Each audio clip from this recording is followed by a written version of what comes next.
right?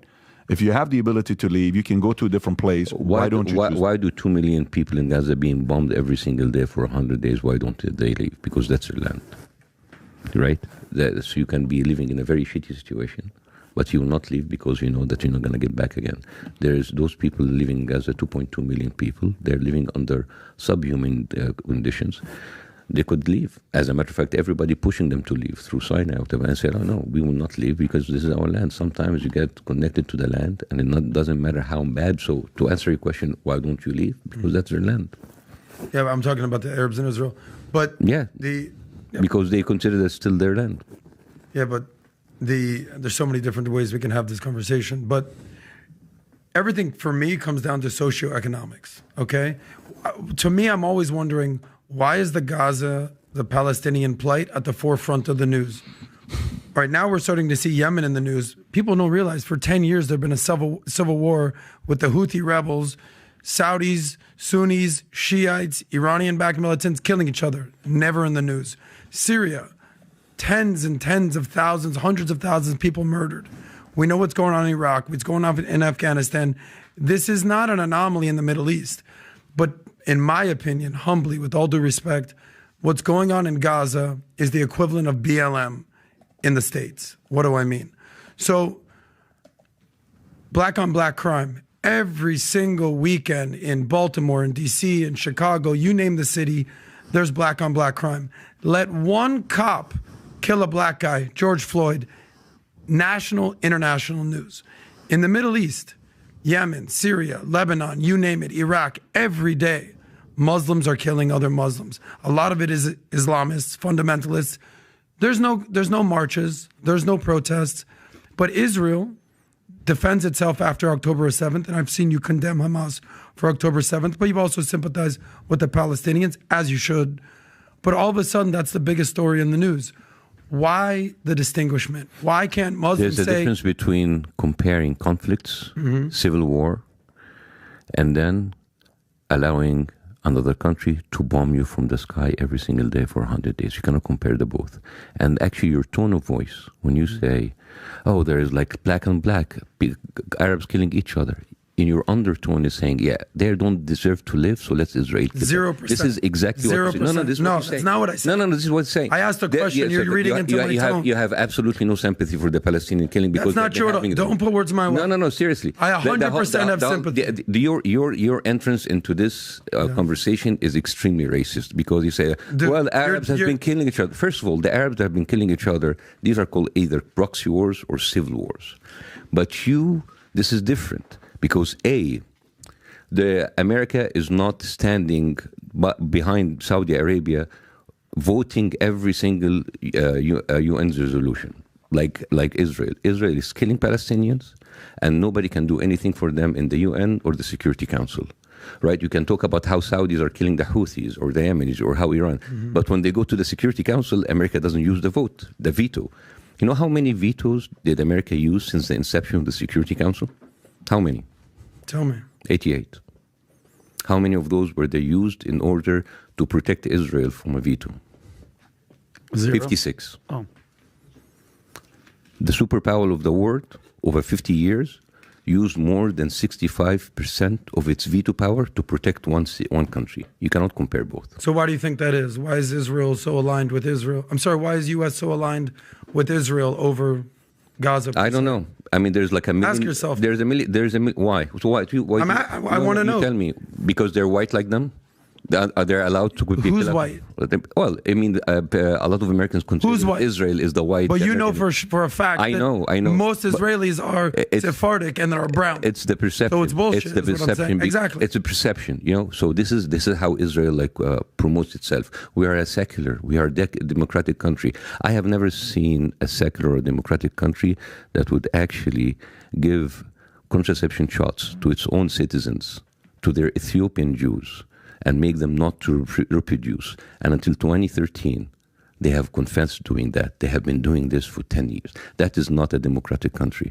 I have never heard a secular country, a democratic country, that would kidnap little kids from Yemeni Jews in 1950 and then take them away and then tell their parents that they die. And they did that in order to instill Semitic DNA in their population. That's why DNA testing is not allowed in Israel. So are you pro-Islam? Are you anti-Israel, or both? I'm not pro anything. I'm pro humanity, man. So am I. It doesn't matter my religion is. I don't care, actually, and I can give you 100 things I can tell you about Islamic countries that they do wrong. But what happens is right now is that the people who are bombing people only every single day, they are not Yemenis, they're not Houthis, they're not Saudis, they're Israelis. For 100 days, they have dropped almost 3 nuclear weapons on an open-air prison, and all because of Hamas. Dude, if ISIS was already there, you have no excuse to kill 30,000 people. You can't say words like nuclear weapons when it's not true, Bassem, and you know that. The equivalent of 3. No, I can't. So now they're dropping nuclear weapons? That's what you're trying to sell me on this one? I said like they're dropping the equivalent of 3 nuclear weapons. So how many people have died in Gaza? 30,000 people. Okay, according to Hamas. Obviously, UN gets their number from Hamas. So do you have a number that you trust? No, I don't have any number that I trust, but I'll take your word for it. I don't think that sounds... So how many... hundreds of thousands of Muslims have died in the Middle East. How many people in Israel died in October 7th? According to the numbers, 1,200. According to who? But the numbers are still being counted. According to whom? According to the IDF. Oh, but I don't trust the IDF. Whether you do or you don't, those are the numbers that we're working with. Well, I'm giving you 50,000 people died, and you said you don't trust them. So who do we trust? That's not what I said. I said according to Hamas. Yeah, but so like whether I believe the numbers... When you say according to Hamas, it's like it's the undertone that you don't believe the numbers. With all due respect, you're missing my point. 30,000, other than the Hamas fighters, because I will stand to kill these people. I hope 0 civilians die. But we know what happens. But they die. Of course. Every day. But let's go back to my initial question. Let me ask this question, and then you can stick to my... How do you think how many... But what about the 100... 0. Should stop? 0. But they're killing it. Okay, but that's not my point, Bassem. My point is this. How many kids lost their limbs? Can I ask the question? And then you can have the full response. Why is this issue at the forefront of the news when hundreds of thousands... Since 9/11, 5 million plus people in the Middle East have died. 5 million. 5 million versus 30,000. Where are the marches? Where are the protests? You haven't been around. No, you just haven't been around. No, but I also read the newspapers. I see what's going on. Because there has been marches against what's happening in Yemen. There have been massive marches against what happened in Iraq. If you ask the average person, they couldn't tell you that there's a war in Yemen. There is a difference. But if you ask the average American, they know what is exactly going on in Israel. Here's the thing. These mental gymnastics where you want to divert people to other conflicts, these conflicts are proxy wars. These conflicts are civil war. Terrible, horrible. Civil war. There's been civil war happening in all kind of Asian and African country. The only difference is that is a foreign country invading another country, like exactly Russia invaded Ukraine, and then everybody is sitting there. All they ask is ceasefire, because one of the people in that conflict is a country that has been financed, given money by the U.S. It is considered as part of the free world because they're secular, because they are democratic, and they are committing war crimes every single day under the eyes of the United States, of the UN, and the Security Council. And that is why it is different. Fair enough. So civil wars are totally okay. If it's a civil war, don't look at those are people just doing their thing. Did I ever say that civil war is okay? But you basically equivalized. If a civil war, 5 million people die across the Middle East. Yeah, it is terrible. It's no big deal. Usually the civil war is really supported by like 2 proxy people, and they're like killing each other, and it's terrible, and they're trying to do it.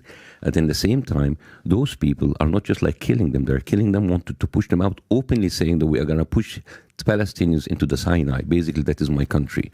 All right? The only people shouting for the river to the sea are the Gazans. Well, Palestine will be free. So what does a free Palestine look like? You know what's the difference between regular people in the street shouting from the river and the sea? Mm-hmm. These are regular people that are carrying flags in the street. You know what's happened on the other side? You have government official like Bitzail, like the Minister of Finance. You have Bin Ghafir, who is the Minister of National Security. Both of them, by the way, were arrested many times for acts of terrorism against their own country. These are Israeli prime ministers? These ministers. Not the prime ministers, ministers of certain... Yeah. So do you mean to tell me that Yahya Sinwar, who's the head of Hamas, or Mahmoud Abbas, who's the head of the PLO, they're not politically saying from the river to the sea? So if we're going to use that equivalence... You didn't even finish. Okay, go ahead. So first of all, you are comparing a militant group, a terrorist group, with a secular democratic country. This secular democratic country that I'm telling you about, they have ministers coming up with the map of Greater Israel behind of them, and they openly talk about them, which is, by the way, if you don't know, the Greater Israel map is from